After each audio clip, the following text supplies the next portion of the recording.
और इंडिया गठबंधन की सरकार बनी। पिछली बार भी आप चुनाव लड़ चुके थे, तब जो अनुभव, इस बार आपको फिर से साथी अपनाया गया। देखिए, हम लोग लोकतांत्रिक व्यवस्थाओं में विश्वास करते हैं।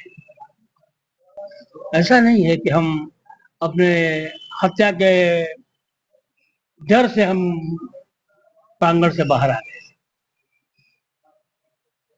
जो हुआ आपने भी देखा, बलिया के लोगों ने भी देखा, हिंदुस्तान के लोगों ने भी देखा।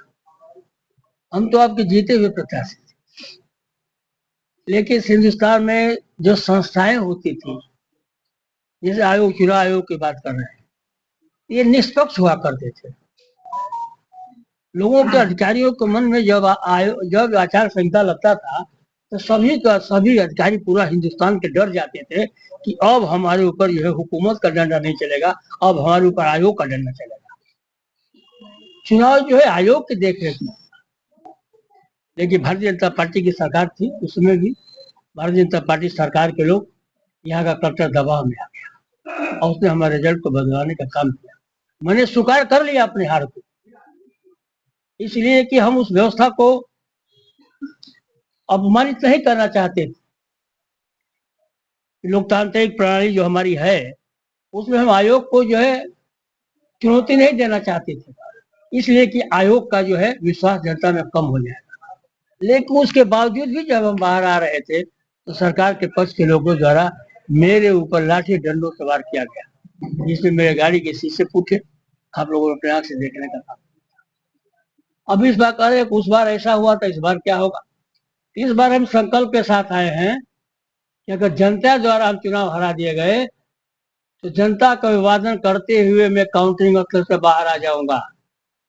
अगर जनता ने हमको चुनाव जिताया, यहाँ का प्रशासन, चाहे भारतीय जनता पार्टी का जो भी तंत्र होगा, वो मेरे सर्टिफिकेट से मुझे नहीं रोक पाएगा। अगर ऐसा किया तो उसके प्रांगण से बाहर साधन पांडे की लाश आएगी, यहाँ के जो है कलेक्टर की जो लाश आएगी, दो में एक ही होगा। इससे मैं शपथ ले चुका हूँ। इस बार पूर्व प्रधानमंत्री चंद्रशेखर के पुत्र नीरज आपके सामने है।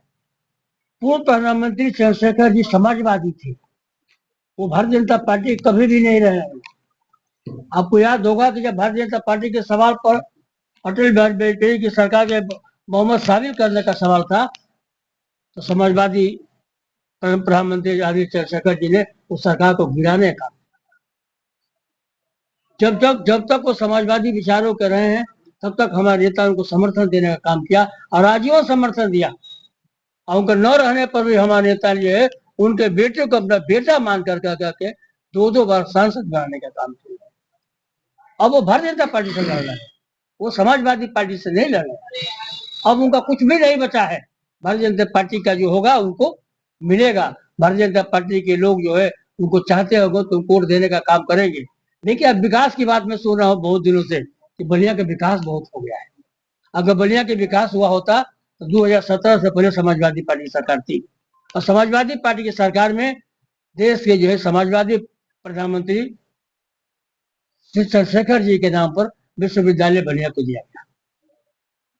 तो श्री चंद्रशेखर जी के नाम पर स्पोर्ट्स कॉलेज बलिया को दिया गया। हमारी सरकार में जो घाघरा नदी पर 2 बड़े पुल दिए गए, हमारी सरकार में जो गंगा नदी पर 2 बड़े पुल दिए गए।